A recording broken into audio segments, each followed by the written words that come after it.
The Winnipeg Jets set an NHL record they would just as soon forget about, 30 games without a win.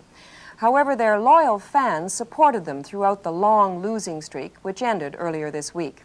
Dave Jacobson reports on the Winnipeg fans who faithfully watched a team which hadn't won a game since October 17th.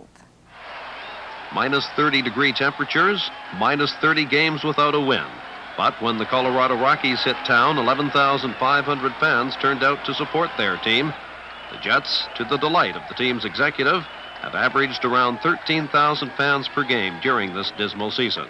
In his playing days, General Manager John Ferguson became accustomed to winning with the Montreal Canadiens. But don't say anything nasty about the Jets' losing streak to his face. He's the first to stick up for them. We're a young club. We don't have a lot of NHL experience. I don't expect my young quality players to be accomplished National Leaguers after 30 games either, but on the other hand, they've been in a lot of games and haven't embarrassed anybody, and when they get that real test to win hockey games, I think they'll be all right. The Jets are a young team with an average age of 23, and they make a lot of mistakes on the ice, but you rarely hear a boo from their fans. We may be at the bottom of the loop this year and maybe show a little climb next year, but look out, buddy, we're coming 4 or 5 years down the road. We'll be there. Good for you. We've had the champagne here before. We've just started the vineyard now. The grapes are coming. How do you feel about it, sir? Well, we got a good team. It just takes a little time, that's all. And you, sir? Yeah, I think it's been good hockey this year, and it's enjoyable, entertaining, and when it's entertaining, it's good. Doesn't matter whether they win or lose. On this cold winter's night in Winnipeg, with an American film crew and a writer from Sports Illustrated in attendance to cover the winless streak, the patience of the fans finally pays off. Dave Jacobson, CBC News, Winnipeg. Welcome to Good Seats Still Available, a curious little podcast devoted to exploring what used to be in professional sports. Here's your host, Tim Hanlon. Well, hello there, everybody. Your pal Tim Hanlon is reporting for duty this week. And of course, it is Good Seats Still Available, the curious little podcast that is devoted to what used to be in professional sports. Thank you for finding us, as always. And thank you for tolerating our gap last week. Hope you enjoyed our repeat episode about the International Volleyball Association, aka a topic that continues to fascinate, as does old hockey teams of the past or previous incarnations, I think. In this case, our return to Manitoba to discuss the Winnipeg Jets with our guest this week, Geoff Kirbyson, who I newly discovered, although it's been out, these two books have been out for some time. Shame on me for not knowing this. But again, I live in the United States and, we think we know everything down here. But, a lot of good stuff's happened up in Canada. And two awesome books, I think, frankly, are probably the best and most definitive tomes devoted to both versions, shall we say. The WHA version of the Winnipeg Jets, right? We know in the 1970s became basically the dominant and most winning or winningest franchises in WHA history, including the last ever defending WHA champions from 1979, the Winnipeg Jets, the Hotline in 78 and 77 and 76, Bobby Hull and Anders Hedberg and Ulf Nilsson. That is the name of the first book that one should get from Geoff Kirbyson. It's called The Hotline. How the legendary trio of Hull, Hedberg, and Nilsson transformed hockey and led Winnipeg Jets to greatness. And that kind of documents a little bit, a whole bunch, frankly, of the WHA years.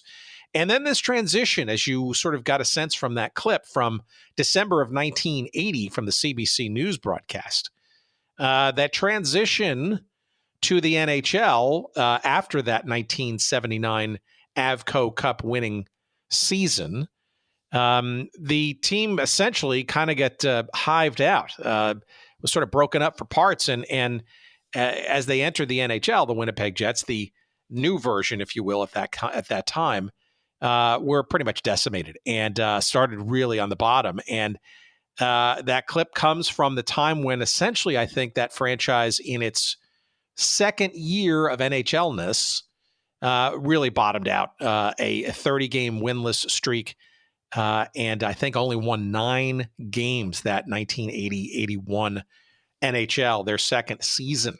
And that book that you should get that describes all of that part of the Winnipeg Jets' original story. It's called Broken Ribs and Popcorn: How the Winnipeg Jets Became the Best Team in the NHL's Most Offensive Era Not to Win the Stanley Cup. And hint, hint, after that bottoming out, things got a little better. A few new draft picks and a little bit of scheduling magic and rivalry with the Edmonton Oilers, and just fantastic fan support even through the bad years, and essentially some better memories during the course of the later years, and of course ending in heartbreak with a relocation to what is now the stability of the Arizona desert and the Coyotes franchise that still remains. We get into all that kind of stuff. And it's fun. It's interesting. It's curious, all of it. And then some with Geoff Kirbyson, our guest this week. We are going to be talking about the Winnipeg Jets of the WHA and then the first foray in the NHL as the Winnipeg Jets, shall we call them 2.0. And we know, of course, that the Winnipeg Jets now exist as a relocated franchise from Atlanta.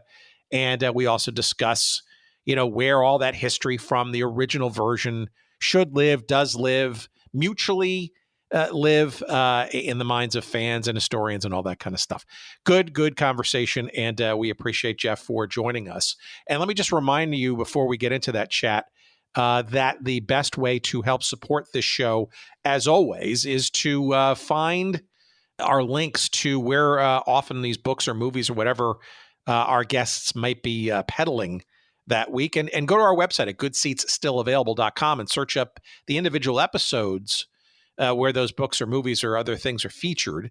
And usually you'll find convenient links to buy them. And then when you click on those links, we get literally a couple of nickels and dimes of referral goodness for doing that. It's the least you can do to help support the show before we try to, frisk you for a Patreon subscription or that kind of stuff, which we'll maybe get to at some point. But for now, this is the only way we kind of, heckle you to guilt and shame you into, giving us a couple of bucks by doing this.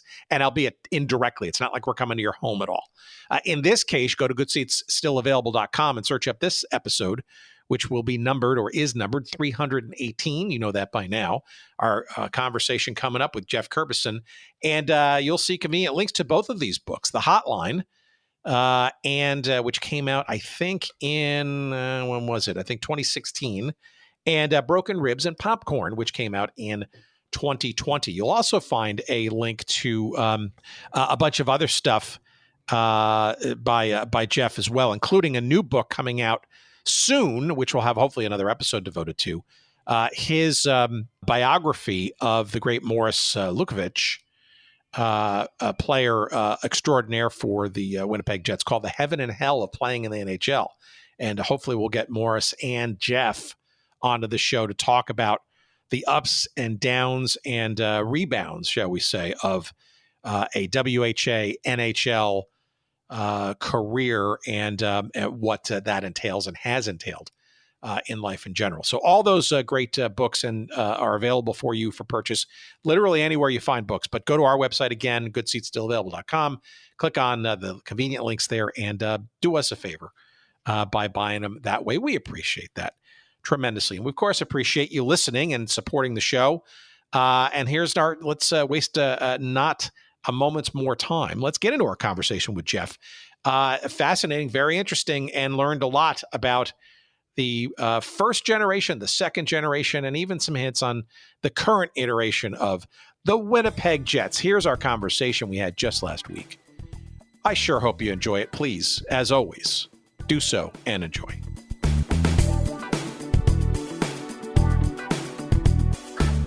Why don't you give our audience a bit of a sense of your entree into the two versions of the original Winnipeg Jets story? Because I think based on what I've read thus far in your two books, the Jets books, it was kind of, I'm guessing it was a childhood thing, no? Well, I guess there's two parts to it. One, that as a kid, my parents would take my sister and me to Jets games in the WHA. And back then, the Jets played a lot of international teams, so we would go and see the Czech national team and teams like that at the Winnipeg Arena for like $8 or whatever it was. And so I got introduced, I guess, to the hotline in the mid '70s at a couple of those games, and then I remember going in their last year, 77, 78, which was arguably the best WHA team in the history of the league, and they would just hop over the boards. And people would start cheering like crazy. And so I was thinking as a 10-year-old kid, like, what's going on with those guys? And then I put it together that they were people were just happy to see them on the ice, and they were cheering in anticipation of the magic that was about to unfold.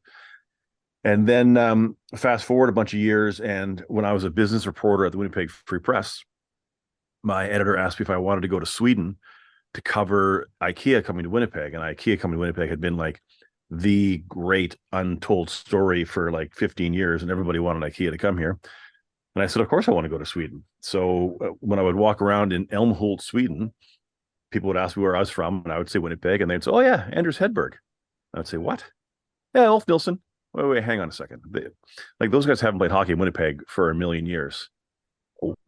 Where's this coming from? They said, that's how we know Winnipeg, by the Swedes that played there.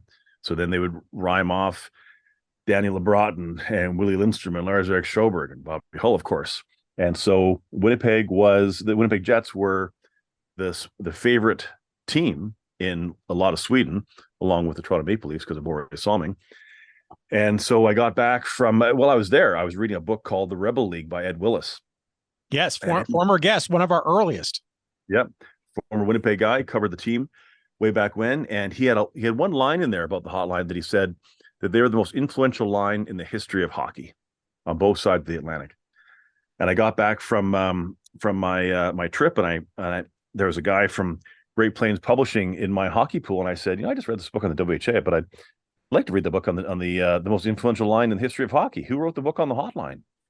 And he said, it hasn't been written yet. Do you want to do it? And I said, yeah, sure. How do you write a book? So then I just started calling guys, and one guy would say, you should talk to this guy, and he'd give me his number, and then that guy would say, talk to that guy, and give me his email address. And I had no shortage of people who wanted to talk about Ulf Anders and Bobby Hull. Before we get to those three guys, though, and obviously Hull kind of is the beginning of all of it, literally goes back to the beginning of the league itself.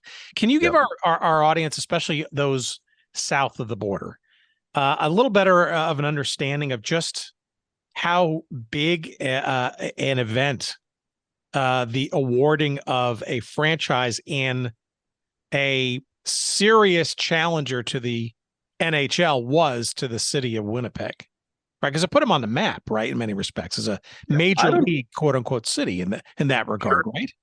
Yeah, I don't think people really appreciated at the time for what it really was, because if that didn't happen back in 1972, we wouldn't be talking about Mark Scheifele and Josh Morrissey in 2023. But we had Ben Hatskin, who was one of the owners in this about to become a league, and they thought, well, they need to get some marquee names and to give it legitimacy. And Gordie Howe was retired, and Bobby Orr wasn't going to leave Boston, at least not for another 4 years, or 3 or 4 years. And they thought, well, the one guy who could be pried out of his situation was Bobby Hull, because he and the Blackhawks have been fighting over money for years. And he, back then, he would just sign a series of 1-year contracts. So Hatskin went after him and said that he would give him the outrageous bonus of $1 million. And Hull, that's after Hull had said, when he was asked what would it take, and he said $1 million, and Hatskin agreed. And so then Hull was a man of his word and said, you got yourselves a hockey player. And so he arrived in Winnipeg, and to great fanfare. But it wasn't like you couldn't get a ticket to the Jets back in 1972, because you could. Back in the old Winnipeg Arena, it only held 10,500, and they were getting 7,000, 8,000, 9,000 per game. And then the Jets were good that first year, and Hull played with Norm Bowden and Christian Bordelot, and they each had 100 points. And that was after Hull had to sit out for the first little while the NHL fought in court to keep the its former players from jumping to the WHA. But then in the second year, the Jets weren't as good and they kind of fell off. And Bobby was thinking, like, what have I done? Like, I've left the NHL. I've left Chicago. I was making good money there. I knew that the league was going to be there. Maybe I made a mistake. And then thanks to Billy Robinson and Jerry Wilson, the Jets signed Anders Hedberg, Ulf Nilsson, Kurt Larson, and Lars-Erik Sjoberg. And that changed. So as soon as Hull skated with the two forwards, Hedberg and Nilsson, at the St. James Civic Center in the fall of 74. And he said those kids came out of the corner like they were shot out of a cannon, and he knew he had something there. And that actually marked a transformation for Bobby, because he said to them, I'll fit into what you guys do, and you don't have to work around me, which wasn't expected. Most big league players or big time players wanted everyone to revolve around their style of play.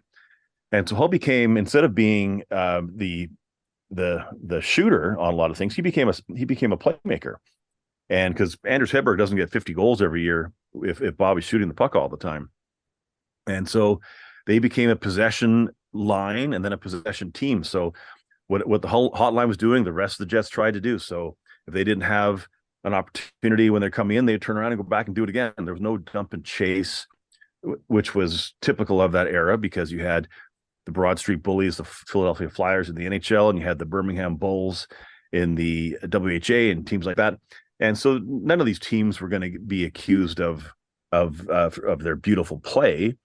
And so the Jets and the Montreal Canadiens were kind of defining the way hockey should be played, and in the face of a bunch of thugs. And they were getting all the headlines because, they made a movie out of it, right? Slapshot. And all of the buffoonery got lots of attention. And but the Jets and the Canadiens were playing hockey the way it was supposed to be played. And so they played possession hockey. And if you didn't have the puck by the end of your shift, you were exhausted from chasing those guys. And they put the puck in the net all the time.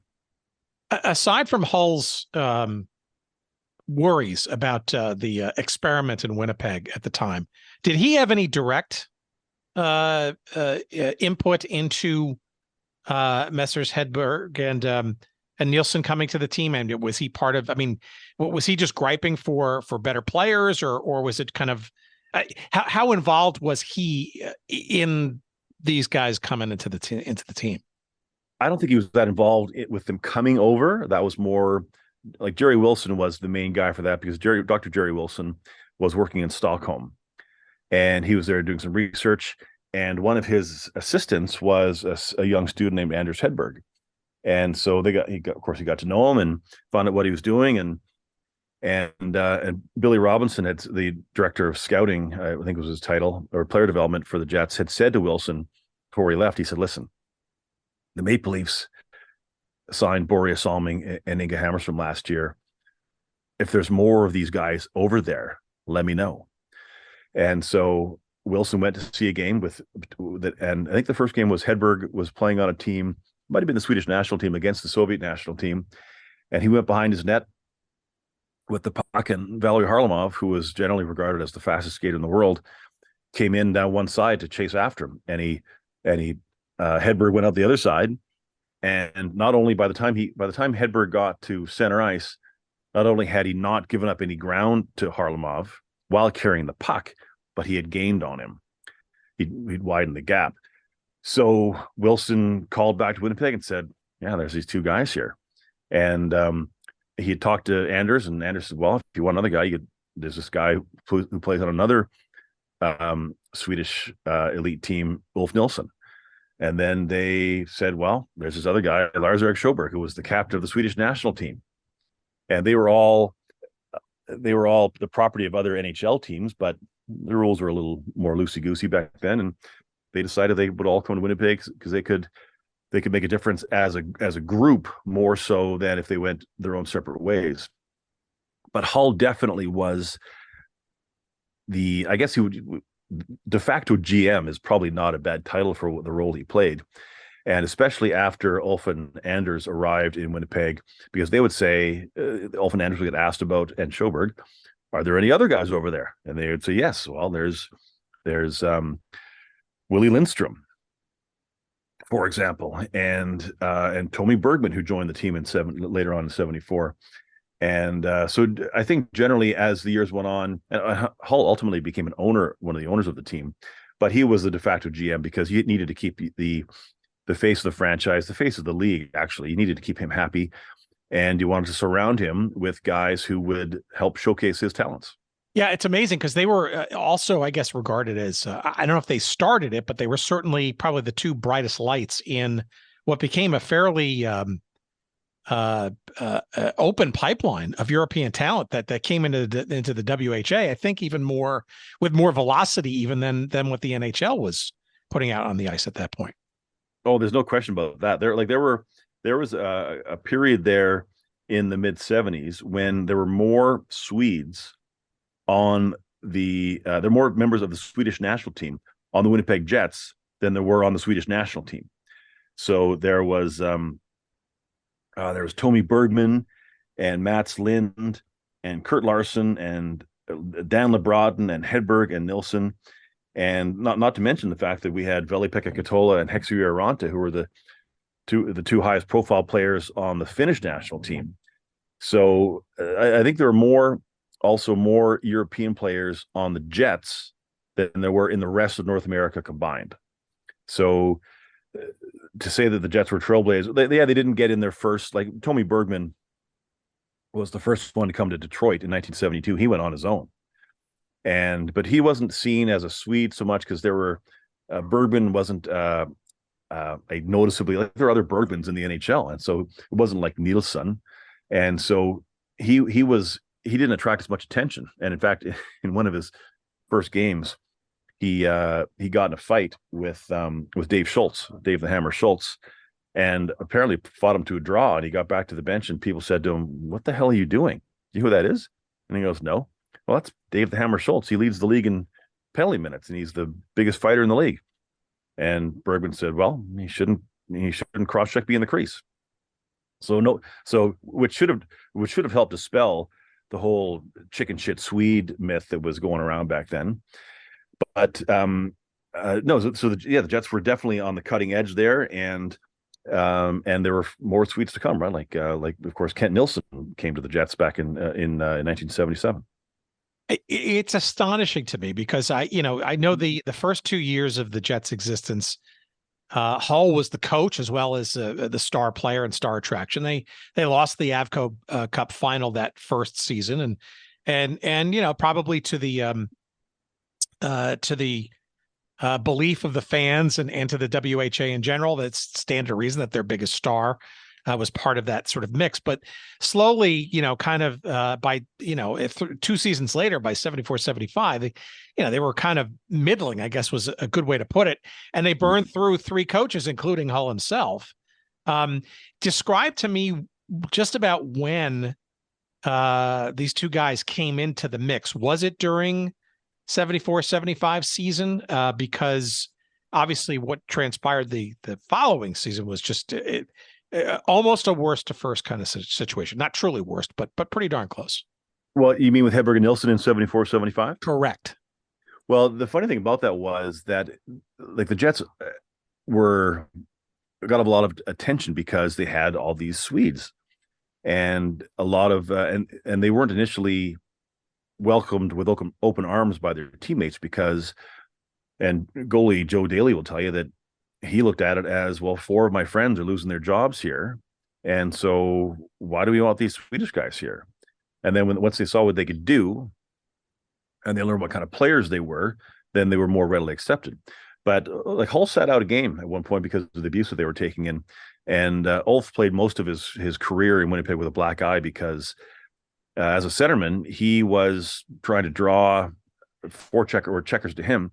And so he would dish the puck off to Anders or Bobby and take a hit. And he also got a lot of hits. Like Nilsson didn't get hit a lot when he was facing other players. He got hit a lot when they could see his numbers. So he was pretty beaten up. But that year though, the Jets didn't make the playoffs. So they had all this great firepower, but they needed to learn how to transform the team. And so it wasn't until the following season when everybody was singing from the same songbook, and the Jets were truly a possession team, a possession first, and everyone else was chasing. Did the fans kind of know what they were getting, and I'm guessing Hull did too, or did it take a little time for them to kind of razzle dazzle people and kind of show a little leg, so to speak, before they kind of recognize what they did have? Well, I think that Winnipeggers got spoiled because we had this. Just imagine in the third year of our league, third year of our team here, we had arguably the best player in the world, Bobby Hull, and we had the fastest skater in the world, Anders Hedberg, and we had the best playmaker in the world, Ulf Nilsson. All of them on one line, all of them not in the NHL. Like, that's impossible. There's no way that could, like, you couldn't have imagined a situation where that could have happened. So in our third year, we've got this awesome team, and we've got these guys who are, and it helped that Anders and Ulf and Shu were great guys.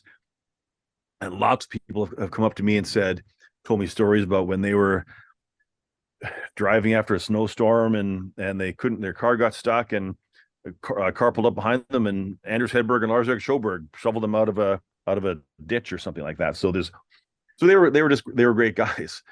And the other Swedes came over were that way too, and they're all tough as nails, and they all wanted to dispel the notion that the Swedes weren't tough. And in fact, I once had a conversation with Johan Thordesen, who was the Winnipeg Tribune shooter back in the 70s, and he was later on the photo editor at the Winnipeg Free Press. And he told me that, he said, Ulf Nilsson was the toughest guy I ever saw play. And I said, what are you talking about? Like, Ulf didn't fight. He didn't throw any hits. He said, no, that's not tough. Tough is taking the garbage that other teams throw at you and not changing the way you play. So guys could run it at Nilsson. They could cross check and they could slash him, and it didn't change a thing. He still kept feeding the puck to Anders and Bobby, and he kept taking the hits.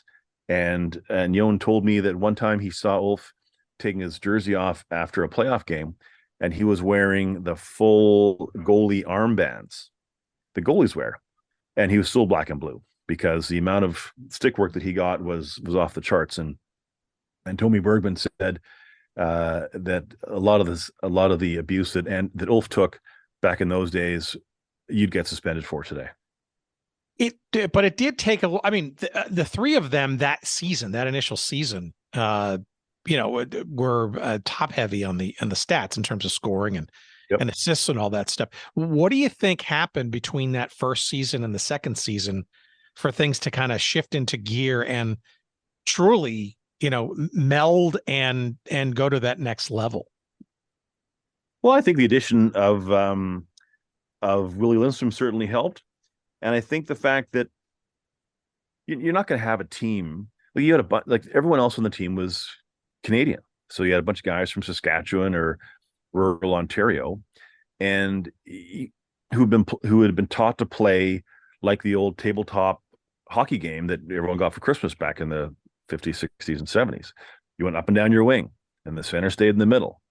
And so you couldn't rewire everybody on the team to be like the Swedes were in one season, I don't think. And then, but the time season 2 rolled around, people got it. There wasn't the same kind of animosity when the Europeans arrived, and they gelled, and it was a markedly different team in 75, 76. The last 3 years of the hotline, they won 2 Africa Cups, and the third one they lost in Game 7 against Quebec, and that was because, they attributed to the fact that they went to play the Izvestia tournament in Europe and had played something obscene like 115 games or something that year, and had played more than anybody else, and they just ran out of gas. But Quebec, to their credit, had great teams also, and used the possession model much like the Jets did and the Montreal Canadiens. So yeah, the second year they all got better and they were more comfortable. Let's don't forget that like the first year that the Jets of the Europeans arriving, you had four corners of the locker room. You had the Swedes in one corner, you had the Finns in another, you had the Canadians in another, and you had the French in another. And you'd hear four languages. And so Hull came in one day and said, "Listen, we're speaking one language in here. We're speaking English, because that's the one we all know, or that the other ones we're learning. And we're going to play, and our language is going to be the language of hockey, I guess, right?" And so then they put aside all of the petty differences and really gelled as a team. Describe, and now obviously this is a little bit through the lens of your childhood too, I believe, but describe to me those 4 years, because even I, as an occasional hockey fan growing up in northern New Jersey, where we had 2 going on 3 NHL franchises, even I noticed Winnipeg in the small agate of this thing called the World Hockey Association. And even I knew these 3 guys' names and occasionally heard this term hotline, even though there was no WHA franchise within spitting distance of where I lived. How are the fans locally handling it? And how did you think the WHA thought about, frankly, a team that was essentially becoming essentially a juggernaut, good, bad, and different? And given the shakiness of the WHA in those years, that must have also added to the drama and the excitement. Well, don't forget, there was also the New Jersey Knights of the WHA too. So the short-lived Fair enough. The Jersey Knights, but they were down in South Jersey and they were maybe sort of playing against, possibly. Sure. Okay. I'll give you that. They're an asterisk in my mind, if you ask me, but that's okay. Well, I think that the criticism that the WHA got all the way through was that it was a subpar league. And a lot of times that was true. But for every team like the Birmingham Bulls in the NHL, you had the Cleveland Barons in the NHL, and nobody in Cleveland was nobody there was filling the net, and there was the Minnesota North Stars and California Golden Seals. So the NHL had its own share of players who couldn't put the biscuit in the basket. But I think that and Bobby Hull was quite open about the fact that back in the mid-'70s, after I think it was the 76 year when they had won the AFCO Cup, that he said the Stanley Cup is a challenge cup, and we would love to challenge the Montreal Canadiens for the Stanley Cup. And of course, I don't know how much of it would have been. Hull was no stranger to being a showman. Of course, how much of it was showmanship and how much of it was legitimate, no one will ever know. But of course, the Montreal Canadiens never responded, and why would they? They had only everything to lose and nothing to gain. But I think that the time when there were lots of interleague games between the NHL and WHA teams in the preseason, and the NHL, they didn't line up the Montreal Canadiens to play any WHA teams, but there were lots of other teams that played, and the WHA had a significant advantage in those games, in the preseason games. But it was when the touring teams from Europe came that I think that the WHA teams really showed that they belonged, and no night more so than January 5th, 1978 exemplified that, because that was the night the Jets had just been in Tokyo and had played the Soviet national team 3 times and lost in 3 pretty close games. And let's just remember that this is 53 weeks after the New Year's Eve game between the Montreal Canadiens and the Soviet Red Army team. Now, there's a quick distinction to be made here, and that's that the Soviet national team was a half step above the Red Army team. It was made up primarily of Red Army players, but it also had a few players from Spartak and Dynamo. So the Soviet national team was essentially the best team in the world. And the Jets came out that night on January 5th and minus 3,000 in Winnipeg, and there were 10,000 people at the arena. But if you talk to people the next week or 10 years after that, there was 50,000. And the Soviets didn't start Tretiak in net, and the name of the backup goalie escapes me right now. But the Jets went up, and then they put Tretiak in, and the hotline ended up scoring 5 goals. against the Mikhailov line with Harlamov and Petrov, and those two lines went head to head for most of the night, and then Viktor Tikhonov, the Soviet coach, pulled his line off from playing against the hot line because they were being dominated, and Ulf, Anders, and Bobby were +5, and the three top Soviets were -5, and for a 5-3 win, and that was the Jets were the first club team in either league to beat the Soviet national team, and that was yes, it was just an exhibition game, but Anders Hedberg got up in the dressing room afterwards and he said to his teammates, he said, "You guys need to know how big a deal that game was, especially for the Swedes, because they'd been losing to the Soviets for years.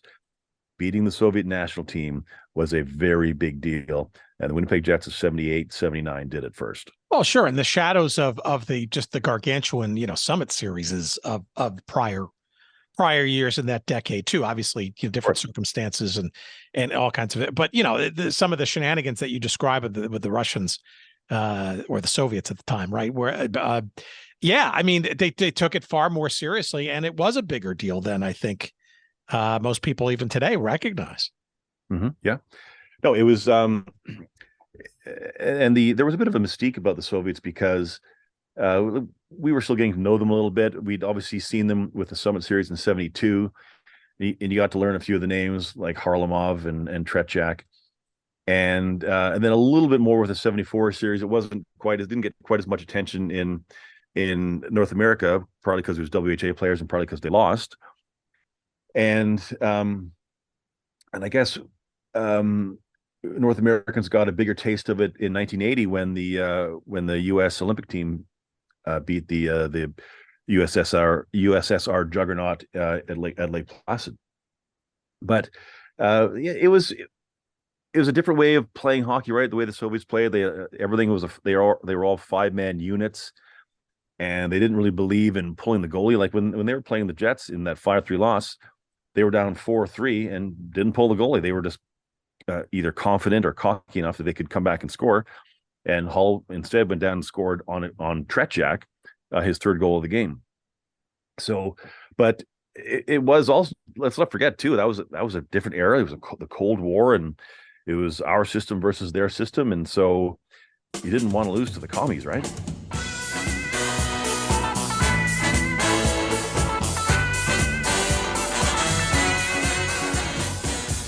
Okie dokie, what is this? Oh, hey, it's DraftKings Sportsbook.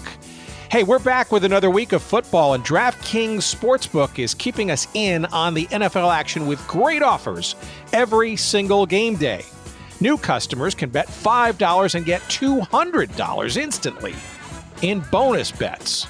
Throw $5 down on any of this week's epic matches and walk away an instant winner. Hey, and DraftKings Sportsbook isn't stopping there. All customers can take advantage of 2 new offers every game day this September. Football is more fun when you're in on the action, so download the DraftKings Sportsbook app now and sign up with code GOODSEATS. New customers can bet just $5 to get $200 instantly in bonus bets only on DraftKings Sportsbook, an official sports betting partner of the NFL. And again, using that code GOODSEATS. DraftKings Sportsbook, the crown is yours. Gambling problem? Call 1-800-GAMBLER or visit 1-800-GAMBLER.net. In New York, call 877-8-HOPE-NY or text HOPE-NY 467-369. In Connecticut, help is available for problem gambling by calling 888-789-7777 or visit ccpg.org. Please play responsibly. On behalf of Boot Hill Casino and Resort, Kansas. 21 plus of age, varies by jurisdiction. Void in Ontario. See dkng.co/football for eligibility, terms, and responsible gaming resources. Bonus bets expire 7 days after issuance. Eligibility and deposit restrictions apply. Now, back to our conversation.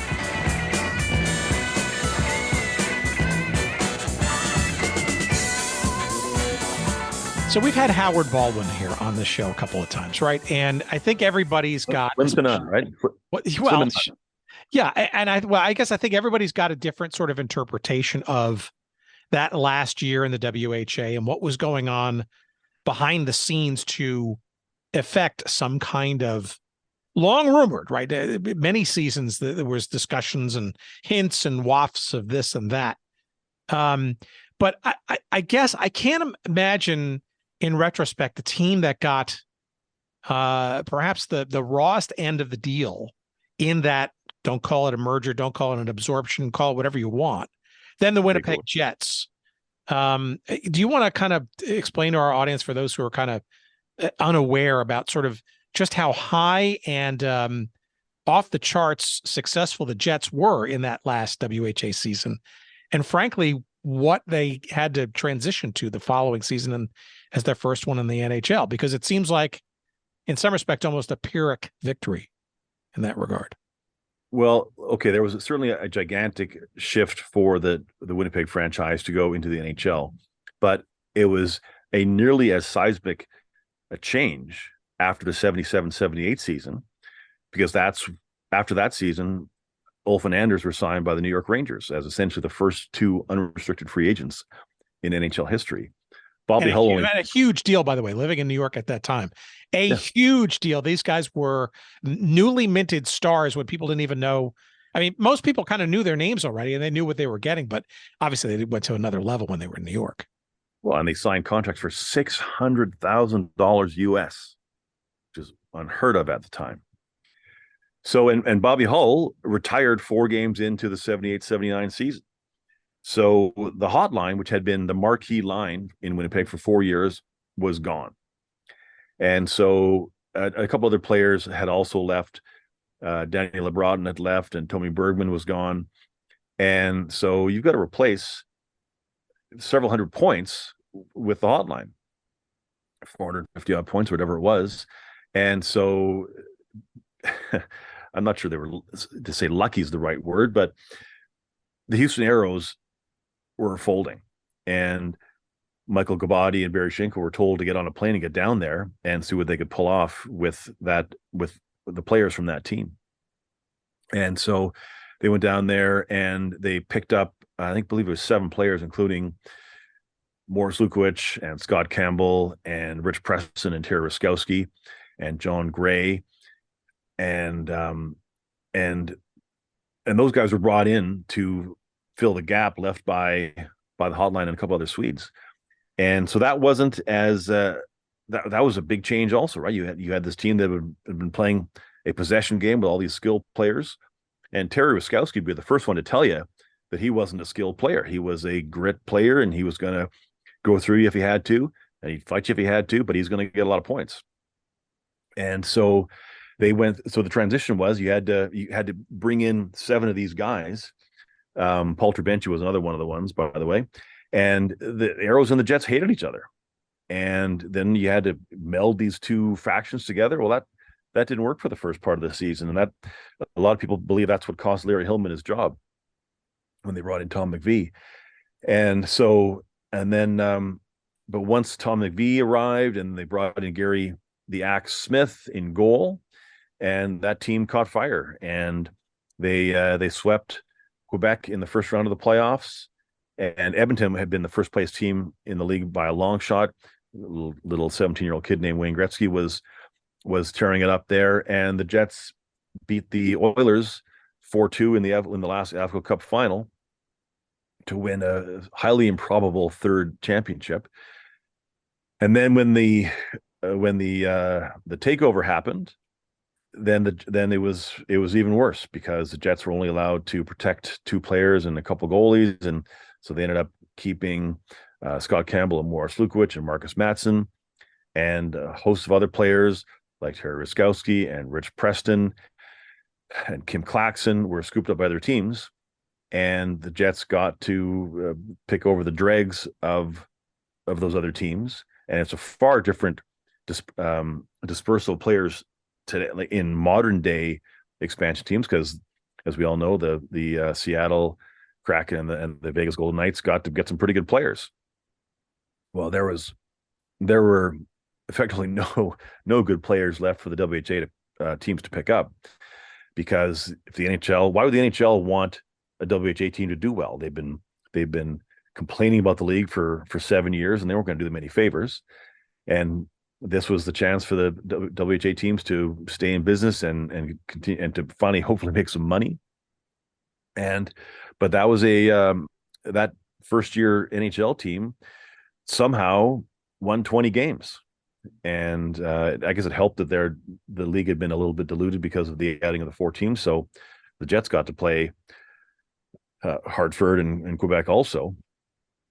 But it was the second year in the NHL where Winnipeggers, I think Tom McVie told me that he said after the last 79 AFCO Cup championship and they're going into the NHL, and he would see fans at the grocery store or at a softball game, they'd be like, it's going to be great. It's going to be awesome. And he would say, no, like they're taking all our players. Oh, it's going to be awesome. And then after 10 games, then the mood in the grocery stores and around town changed, because people realized that the previous 5 years of glory days that we'd had in Winnipeg were gone and had evaporated completely. But that second season was trying for even the most hardy of Jets fans. They got in a rut that they almost didn't get out of, and it seems crazy now to throw this number out there, but you would this is a record that will never ever be broken. The Jets were winless in 30 consecutive games. They went from sometime in October until December 23rd. Without winning a game. They tied a few in there, but there were a lot of blowout losses. There were also a couple of ties where the Jets were up by 2 goals late in the game, and their opponents scored not 1 but 2 goals with the goalie pulled, and they kept pulling defeat out of the jaws of victory on a very regular basis. And you had Jets fans wearing paper bags over their heads to games, and it was you would walk by a parked car downtown, you'd see 2 Jets tickets on it, and you'd walk by an hour later and there'd be 4 Jets tickets on it. So people didn't want to go to the games, and why would you want to go if they're getting smoked all the time? But then in this one game, ABC set up a news crew or a sports crew to cover this game. The Jets were playing the Colorado Rockies, and they were going to lose or not win for their 31st consecutive game, and somehow the Rockies, who were the second worst team in the league, Willie Lindstrom scored a goal with a couple minutes to go, and he said that he'd never heard the arena so loud. And Willie went on to win a couple of Stanley Cups, and he said that the deafening roar in that game was similar to what he heard in Edmonton when they were winning Stanley Cups with the Oilers. Yeah, I mean, the Jets only won 9 games that season. To put it in perspective, the next best team that season, 80-81, were the Red Wings. Then they had 10 more wins, 19, and they finished last in the Norris division of the Prince of Wales. But I guess the question is, just 2 years after that, again, don't call it a merger, whatever, why were the Jets 4th of the 4? I mean, and by a wide margin that season. Was it just an extraordinary set of circumstances, or were they hobbled more than the others when the big league merge came? Well, they were hobbled more than the others because they had more talent to be picked over, for starters. And but then also, I guess the question is, why were they able to retain some of that at least? I mean, because I get Hedberg and Nilsson were gone. You wonder. You probably know better than I do, but it almost seems like perhaps it was maybe trying to get some value for them before the WHA ship sank. Yeah, well, I think part of it is that Barry Shinkaro and Michael Gabati were brand new as owners, so they didn't like they were. Gabati was a businessman and Shinkaro was a lawyer. So they weren't hockey team owners, and that's why they brought in John Ferguson late in the 78-79 season. But the Edmonton Oilers, for example, signed Wayne Gretzky to I think he had a personal services contract, so he didn't count among the 2 skaters that they got to protect. And Gabati told me that when the Jets had a chance to sign Gretzky in the last WHA season, and Rudy Pillis, the Jets GM at the time, said he didn't think that Gretzky would be able to handle the rough and tumble league, or when things got tighter and in the playoffs. And Gabati said his biggest regret was not signing Gretzky to a personal services contract. So there were a few little loopholes like that the Jets could have exploited. Like they could have kept, like Terry Ruskowski, he wanted to stay here. He was Tom McVie told me how hard it was for him to tell Ruskowski that they weren't keeping him. And Ruskowski said Ruskowski was he was the team leader. He was the assistant captain. He'd had a bad shoulder injury in the final. He didn't play in Game 5. And before Game 6, he was the trainer Bill Bozak worked on him through the night, and Ruskowski came out and could barely move his one shoulder, but played in Game 6. Heart of a lion. I think he had 4 assists. And then at the start of the third period, Tom McVie said, "You can sit down. Your night is done." And they could have signed a guy like that, and he would have stayed. And but I guess it could have been a bit of inexperience or not really knowing some of the loopholes and the ropes. And the Jets just didn't do it, and you weren't gonna. There were no diamonds in the rough with what was available with the expansion draft, because it was players like Hilliard Graves and guys who were third and fourth liners on already bad teams, and they were just gonna. So the Jets had a second line and 3 fourth lines for the first couple of years. However, a silver lining, maybe not completely visible during those 2 admittedly horrific seasons, especially that second one. Draft picks and restocking, and not to pick one name out of a hat, but one of the folks that you feature pretty heavily in your Broken Ribs and Popcorn book, your second book of the. Don't call it a trilogy, the duopoly, or if you will, or the whatever the twin towers of your writings here is Dale Hawerchuk, and even at the end of the book, there's somebody paying respects to Dale, given that he just passed away fairly recently. Am I putting too much on his shoulders in terms of his importance to this turnaround after that second NHL season?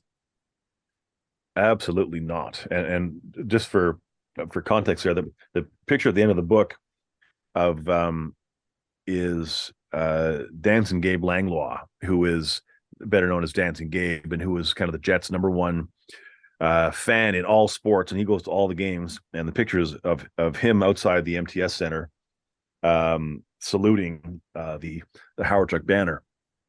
But Dale Hawerchuk was an elite player, and he didn't get the attention that Wayne Gretzky got in Edmonton, because he was they were winning all those Stanley Cups. He didn't. If he'd played in a market like Toronto or Montreal or New York, Dale Hawerchuk would have been on billboards and cereal boxes and everywhere. But as it was, he married a Manitoba girl and kept a much lower profile. But you talk to other players in the league, and they'll say that Hawerchuk was as dangerous as anybody. And especially when it comes to the 87 Canada Cup, don't forget that he wasn't supposed to make that team. And he never even got invited to the 84 tryouts, which Glenn Sather was coaching. So maybe he didn't want one of his biggest rivals to get a sniff of what made the Oilers tick.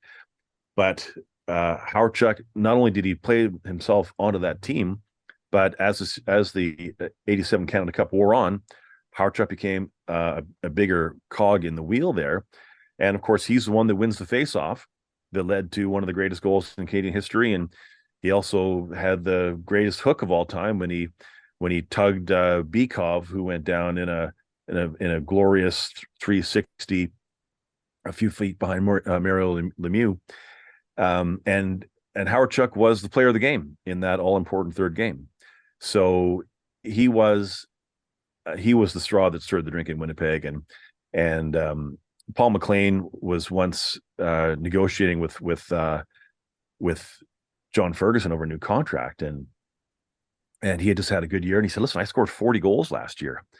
And he said, "Yeah, with Dale Hawerchuk, you probably should have 50 or 60. So Hawerchuk was a one-of-a-kind player. He wasn't the fastest guy around, but he had a great shot. He had great instincts, and he was a great leader.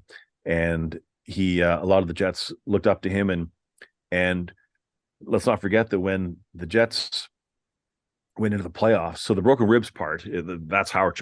So when the Jets went into the playoffs in 85, they were the hottest team in the league. They had been undefeated in 13 games, including 2 wins in Edmonton over the Oilers.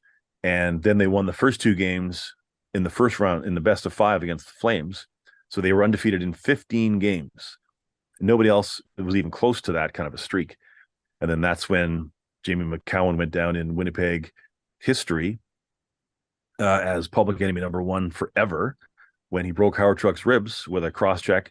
And those cross-checks had happened a couple hundred times that game so far, but Howard Chuck jumped. McCowan happened to catch him between his pants and his shoulder pads, and cracked a couple of ribs. And then the Jets managed to win game 4 and knock out the Flames, but you weren't going to be able to take on one of the greatest teams in NHL history in the Oilers without your number 1 player in Dale Hawerchuk. And everyone was able to step up to win the 4th game in Calgary, but it was a lot to ask a lot of guys to step up that much to replace the best player on your team. And so that was an impossible task. And if the Oilers I talked to said they knew that as soon as Howard Chuck was out of the Jets lineup, that they weren't taking the Jets lightly, but it was going to be a significantly different series without him in the lineup. All right. Speaking of the Oilers, it's important to mention this thematic as well, because with the realignment and the movements of certain franchises and how the NHL was structured in the early part of the decade, and then by the middle part of the decade, it was pretty much ensconced. The Oilers were not just only, the main rivals of the Jets. You could throw in the Calgary Flames once they moved up there from Atlanta as well. But there was no greater nemesis come playoff time than the Oilers. And it wasn't like they could do much about it, because the way the league and the playoff setup was structured, it was kind of the two of them had to fight it out to really go to the next level. And the Oilers generally seem to have the Jets' number and kind of preventing it on an ongoing basis, right? Yeah, saying that they had the Jets' number is a little bit of an understatement. I think that through a number of playoff series, the Oilers had won 16 consecutive playoff games. So they swept the Jets a number of times. And it wasn't like they were sweeping, they weren't beating the Jets 7-1. There's a lot of 3-2 and 4-2 games. But the Oilers they had the great players of Gretzky and Messier and Anderson and Curry and Lowe. But if you talk to most of the Jets on that team, you could shut down Gretzky sometimes. You might be able to get Messier off his game. But when it came down to the third period, you weren't getting a puck past Grant Fuhr. And Paul McLean told me that he still wakes up in the middle of the night sometimes having flashbacks to what he thought were open nets and Fuhr flashing a glove and stealing a puck away or a goal away from him. So the goal in the old Smythe division was you wanted to come first, because by coming first, the Oilers let the Flames and the Jets beat the tar out of each other for however long the series would go. And then you got to play Vancouver or LA and ideally sail through that. Then you got to play a beat up team in the second round. And so, like, there was the 45 season when Edmonton, Winnipeg, and Calgary were the top 3 of the top 5 teams in the league. And by the end of the second round, 2 of them were gone. So when you finished first in the Smythe division, you had a decided advantage. And every time the Oilers went on to win the Stanley Cup, they went through Winnipeg. And the Jets, it didn't go unnoticed by the Jets. And because they obviously gave them some good battles, particularly in 1990 when the Jets were up 3-1.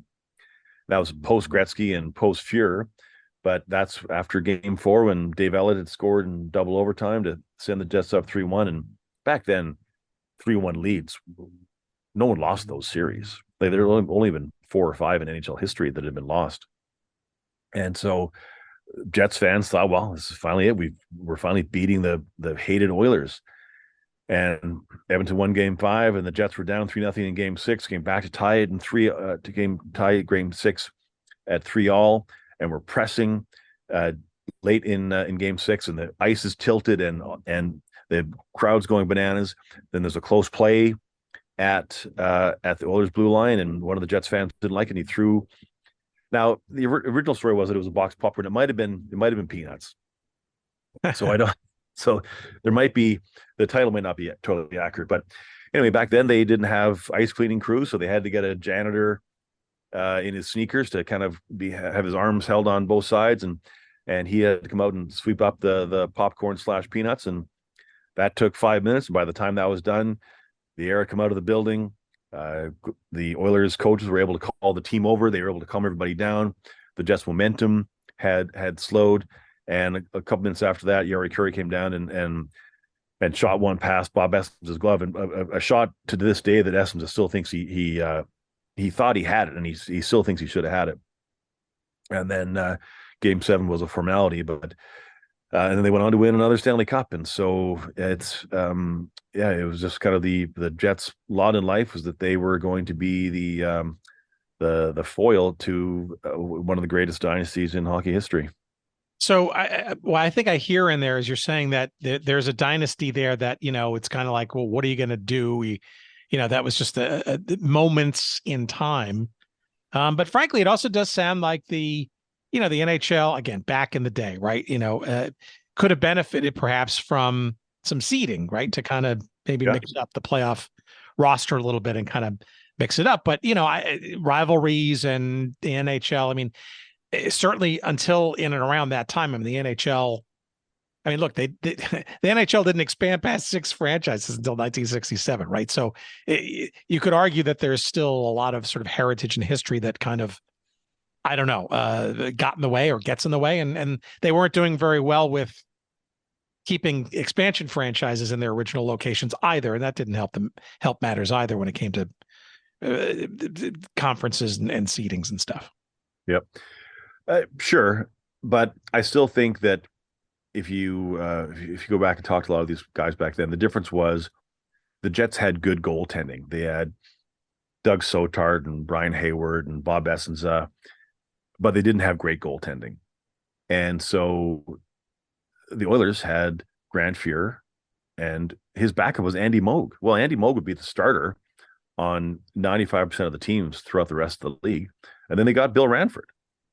And so the Jets just they could match them on the forward line. Sometimes they could match them on D, but when it came down to it, they didn't have the goaltending for it.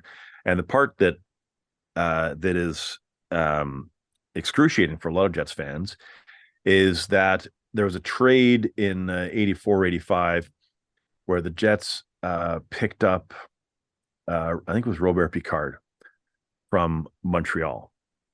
And they sent a 3rd-round draft pick to Montreal. And the Canadians used that draft pick to draft Patrick Roy. So, what do you say, right? That, right? It's one of those things where, oh my God, as nice, as serviceable a player as Picard was, he was no Patrick Roy. And to think that there was a chance that, who knows what might have happened if the Jets didn't have that pick? You never know. But to think that Patrick Roy slipped through our fingers 7 or 8 years after Wayne Gretzky slipped through our fingers, that's a tough one to swallow. Well, all right, that sort of leads me into the denouement, and I know that the 2 books don't really sort of get into this part, but I certainly would like your opinion and your sort of understanding of this, right? Even if a Patrick Roy had arrived on the scene, it doesn't seem to me economically that the original version of the NHL stop of the Jets was going to last too much longer, given the fact that they were by the early 1990s either the smallest or second smallest market in the NHL, and the difference in valuation between the U.S. and Canadian dollars just seems like economics was catching up with this franchise, despite what it seems to be pretty healthy, strong, and vibrant fan support in Winnipeg. Yeah, let's not go overboard on the fan support. Like, okay, people will think back and will look back and say, "Oh, wow, the Jets were sold out every night," particularly in the last season, 95, 96. Well, they had 11,000 and change for a lot of those games, and even in the Teemu Selanne rookie season, like there were a couple sellouts, but there's a lot of 12, 13,000 seat games, and so there are a few things at play here. So obviously the Canadian dollar wasn't doing the Canadian teams any favor. So they were paying salaries in US dollars. And so the dollar was in the 65-cent range or whatever it was. So you're at a 35% discount disadvantage right there. And no collective bargaining agreement. So there's no salary cap. So the New York Rangers could sign whoever they wanted, like Hedberg and Nilsson. And they could run it up. And the Jets had a antiquated arena. It was built in the 50s. And even when the idea was they were supposed to build a new arena before they made it into the NHL the first time. But Barry Schenkro told me that one of his advisors before they got in was Izzy Asper, who was like a Winnipeg and Canadian media mogul. And he said, yeah, tell them you're going to get a new arena. Tell them what they need to hear. Then once you're in, you can do whatever you want. And that's what they did. So they expanded the Winnipeg arena from 10 to 15,000, but it was still one of the lousier arenas in the NHL. There were some bad sight lines, and one of the ends went super high up. He had to walk up to like the row 50 or whatever it was, and the Jets. So remember they had Teemu Selanne arrive in 92, 93, and then he was followed shortly thereafter by Keith Tkachuk and Alexei Zhamnov. So they had 3 marquee players, but they couldn't afford them because they didn't have the corporate sponsorship. There aren't a lot of head offices in Winnipeg, and they didn't have the money in the coffers. So they decided to get rid of one of them, and they chose. History has shown that they chose the wrong one. They thought that because Teemu Selanne had an Achilles injury a couple years beforehand, that he might be a little bit more brittle and not as long lasting as Zhamnov, who ended up being the least durable of the 3. And Tkachuk, they decided to build in a Winnipeg, in a Canadian market, they decided to build their team around an American player. And that wasn't a common thing in the NHL back then. Especially, and Tkachuk wasn't a super. He had his fans, but he had his detractors in Winnipeg also.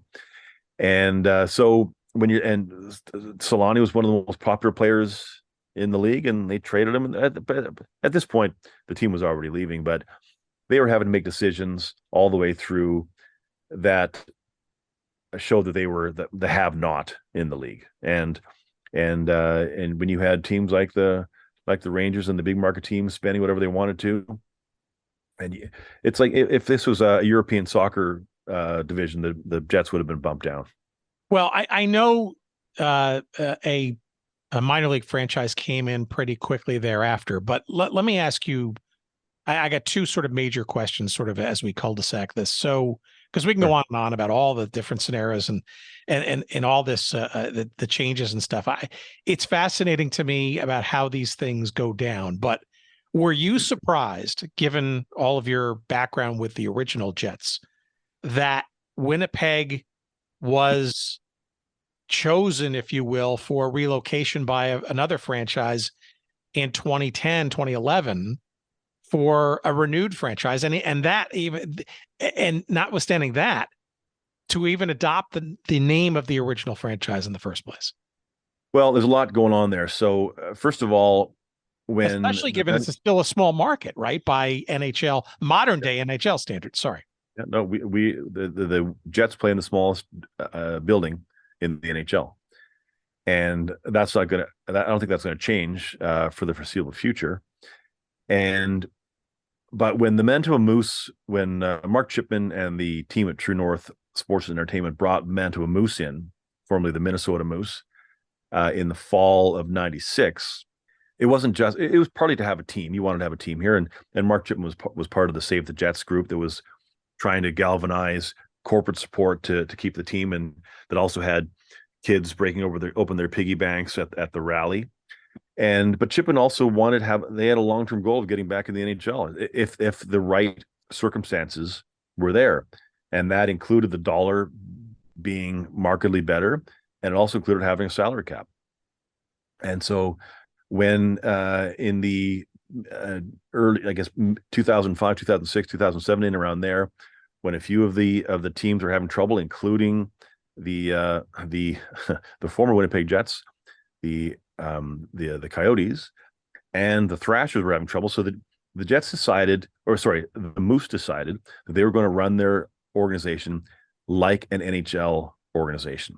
So there was nothing Bush League about it. They expanded they had the MTS, now called the Canada Life Center, built. It was the MTS Center for a long time. And so the Manitoba Moose had a major league arena to play in.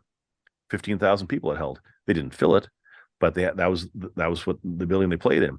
And so the True North ultimately built a second tier to the press box. And people were wondering, what's going on? How can they have a second tier in the press box for a minor league team? But behind the scenes, Chipman and the team there were in constant communication with Gary Bettman and the NHL, and they were running along two tracks. One was for the Thrashers, one was for the Coyotes, and they very nearly landed the Coyotes if it weren't for a last minute deal to keep the team there. And it's all obviously worked out so well since then in Arizona. Yeah, I mean, the irony is just dripping there. Right? It's amazing. Yeah. Yep. And then, but the Thrashers had ownership that didn't want the team. They wanted to focus on their basketball team.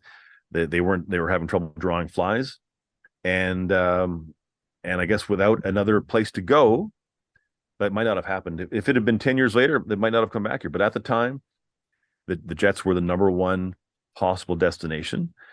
Chipman had a good relationship with Bettman, and don't forget that Jim Balsley, the former head of BlackBerry, he had been trying years earlier to buy the Coyotes, but he was spouting off at the mouth where he was going to take them. And you don't do that when you've got an organization run by effectively a dictator-like organization run in the NHL. And Balsley was saying, I'm going to do this, I'm going to do that. And they said, not a chance. So he got pushed out pretty quickly. But Chipman played the game, and he played it wonderfully. And so when the time came for the Atlanta Thrashers to relocate, Winnipeg was the logical location. And Bettman came here for the press conference, said all the right things, and then of course everyone lost their minds, and all the tickets sold out in a matter of minutes. And it's been a little bit more than a decade now, so the honeymoon is obviously over, and the Jets had to they launched a campaign this summer to try and boost the corporate ticket base, and so they're working on that right now. And so now the Jets just kind of have the normal NHL problems, I suppose. And the NHL certainly is uniquely suited for problems, because they're very interesting. There's always something going on, and obviously Arizona is certainly maybe prime among them. But all right, so let me ask this last question then. Sure. And I think you're very qualified to answer it, because with some level of certainty. So a lot of what we talk about on this show does revolve around, especially with teams that get relocated and moved around and stuff, what we sort of call retroactive continuity, or retcon, right? Which is this oftentimes selective amnesia when, say, like the Cleveland Browns leave and then come back magically as a new franchise, right? Obviously, the Jets are an example of that. If you're a history buff or somebody who grew up with the first two, let's give them that, versions of the Jets, a lifetime fan, let's say, and you remember, some of those times, and you know that certain numbers were retired, and you were there during, and were conscious of the hotline and those just gnawingly difficult to digest, playoff losses to the Oilers.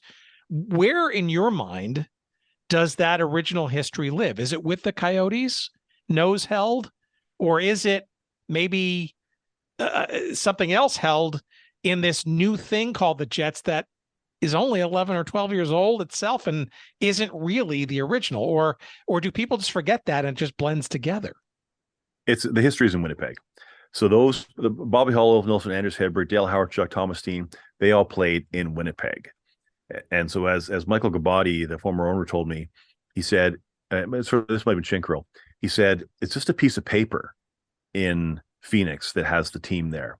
It's a document. It's an ownership document, but nobody in Arizona has the memory of watching those players play. So that's all in Winnipeg. So I think there was a little bit of time there when people were like, do we mesh the histories here? Do we not? And now I think it's, especially considering that the Jets have embraced the Winnipeg Jets history by retiring numbers like the hotline, number 9, number 15, number 14, Lars Erik Sjoberg's number 4, and Ed McDonald's number 14 also. And they have had nights to celebrate the WHA and the early and so there's a statue of Dale Hawerchuk outside the Canada Life Center. So when a player with the current Jets will reach a milestone, whether it's goals, assists, or games played, or whatever it might be, they'll often be the dual comparison. So they have now surpassed Kovalchuk with the Atlanta Thrashers and Anders Hedberg with the original Winnipeg Jets, or something like that. So, but for the most part, the history in most people's minds is of those Winnipeg Jets teams. And I know that Dale Hawerchuk's number is in the Ring of Honor in Arizona, but nobody knows who he is there. And people will go and pose in front of the Hawerchuk statue here and rub his skate for good luck. And so that's a Winnipeg history, and I think that Winnipeggers are pretty proud of that stuff. Even though it was a difficult history for a lot of it, we don't live here because anything's been easy, and so it's sort of it's the character builder sports wise that we all have with the rest of our lives, with the cold and that sort of thing, and people are proud of those players, and when those guys come to town, I helped organize a reunion for the 77-78 Jets a few years ago, the 40th anniversary of their WHA AFCO Cup win. And we had 300 people paying $250 a pop for the dinner, standing in line like crazy to get pictures with all these guys, Bobby Ulf and Anders. And obviously they're not all here with us anymore, right? We lost Bobby earlier this year, but those memories for a big chunk of Winnipeggers are what they grew up with, and they pass that on. And there's not as much that you can see on YouTube, but there's still some of it. And so I think the Jets do a good job now of trying to bring that history forward and honor those players by having them at the Canada Life Center as much as possible. Anybody in the press box bring up anything of the past when the Coyotes come to visit? Well, yeah, it's the Jets versus the Jets, and so people do remember, and people do have a little bit of a chip on their shoulder with respect to that. I don't know that, because I mean I would imagine that there's a whole generation of fans who just think Arizona's another franchise. They had no idea.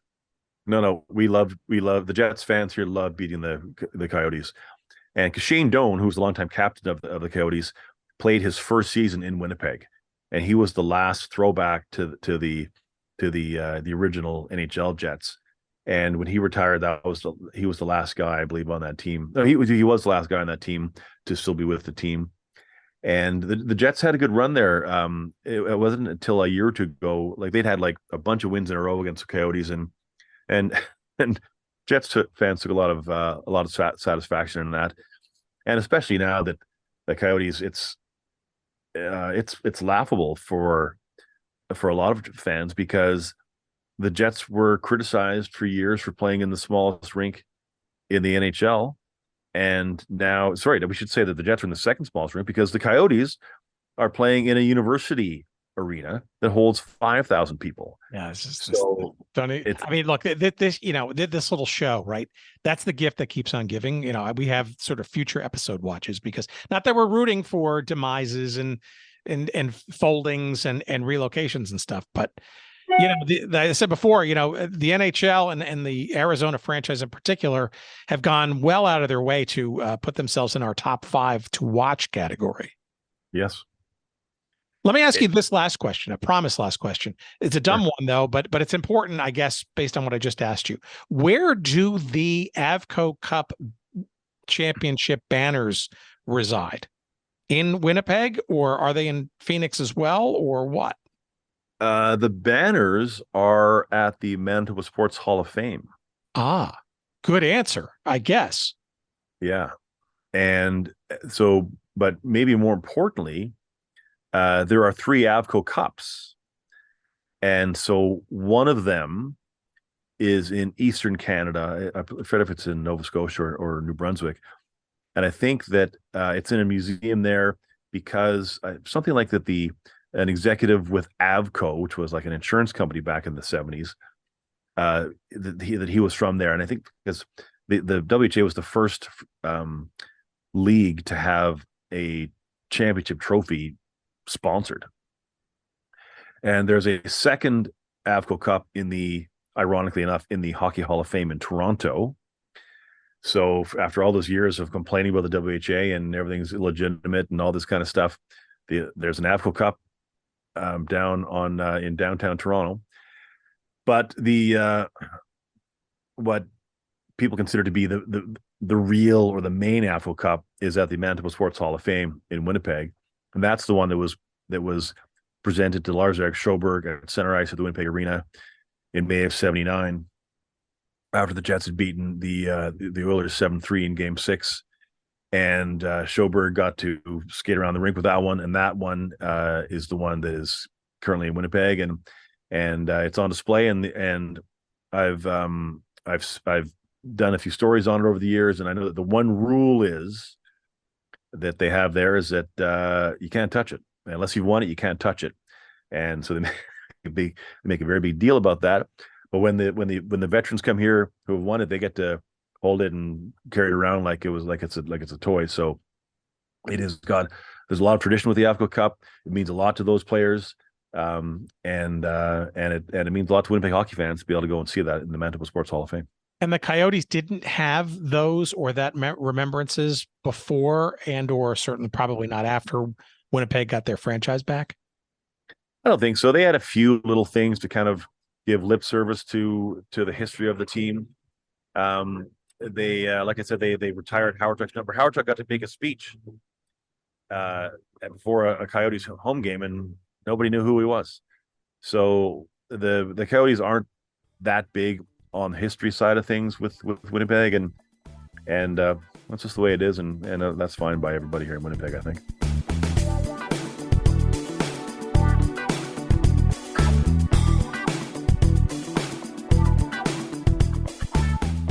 All right, our thanks to Geoff. The books are available for purchase, and you should get, because they really fill in with great detail and intrigue.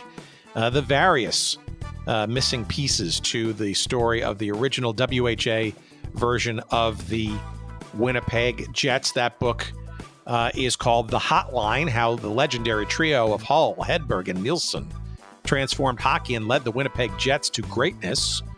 Avco Cups and all. I threw that part in there. The best way to get that book is going to our website at goodseatsstillavailable.com, searching up this episode number 318, and clicking on the link and buying it that way. Thank you very much. While you're there, how about purchasing the second book you should add to your library? That one is called Broken Ribs and Popcorn: How the Winnipeg Jets, again, the NHL version of such, became the best team in the NHL's most offensive era not to win the Stanley Cup. And that tome from 2020 is available through our links as well. But you can also, for both of these books, go to the publisher's website. It's published by our friends at Great Plains Press, and their website is Great Plains, Plains, press.ca. And you can buy the books that way as well. And while you're there, I believe you could do a pre-order, and you certainly could do that online at Amazon. I know the pre-order is available now at Amazon for Geoff's forthcoming book. I'm not sure exactly when it's coming out. Amazon says it's coming out in early October. I'm not quite sure that's true. But the book, the anticipated book with the biography and the story of Morris Lukovich. I think it's Lukovich. Sorry, I didn't grow up as a Jets fan, so I'm sorry I didn't know that. Obviously a player and a confidant of Gordie Howe and Bobby Hull, and was part of the Winnipeg Jets, both in the WHA and the original NHL versions. A fascinating story of play and life and recovery and all that kind of stuff. The Heaven and Hell of Playing in the NHL is the title of that book. And again, you can pre-order it, go through our links, all that kind of stuff, or go to Great Plains press.ca. You can also follow Geoff on Twitter /X/ whatever it is, at Geoff Kirbyson. I'll spell it for you. It's Geoff. Kirbyson is Kirbyson. That's at Geoff Kirbyson on Twitter /X/ whatever. While you're there, you can follow us on Twitter at Good Seats Still. You can also find us on other socials such as I don't know, where else? How about Instagram? Sure. Good Seats Still Available is the hang or the tag there. You can also find us on Threads at the same tag there at Good Seats Still Available. You also find us on Facebook at Good Seats Still Available. And what else? You can send us email. Sure, why not? Hello at goodseatsstillavailable.com. And, of course, our website, goodseatsstillavailable.com. You can check us out for all the past episodes and stuff. Tell your friends, link to it, call it out on social media and stuff. Hey, and by the way, when you subscribe or follow us in your podcast feeds, please rank, rate, review, preferably with 5 stars or some really good, and if not necessarily accurate, but nice thoughts and attaboys. We appreciate that. That helps our algorithm. Other people like you, and maybe not even like you, find the show and add it to their feeds and all that kind of stuff. And they'll tell 2 friends and so on and so on. We appreciate that. That is absolutely a very helpful thing that you can do. And speaking of helpful, as always, our friend Jerry Payne Audio Excellence, always there for us in a pinch. And we appreciate, of course, all of the knob twiddling that Jerry does for us each week. And this week is no exception. Thank you for listening. Next week, more fun and frivolity. Take care and watch your feeds. And we appreciate your listenership. Bye-bye.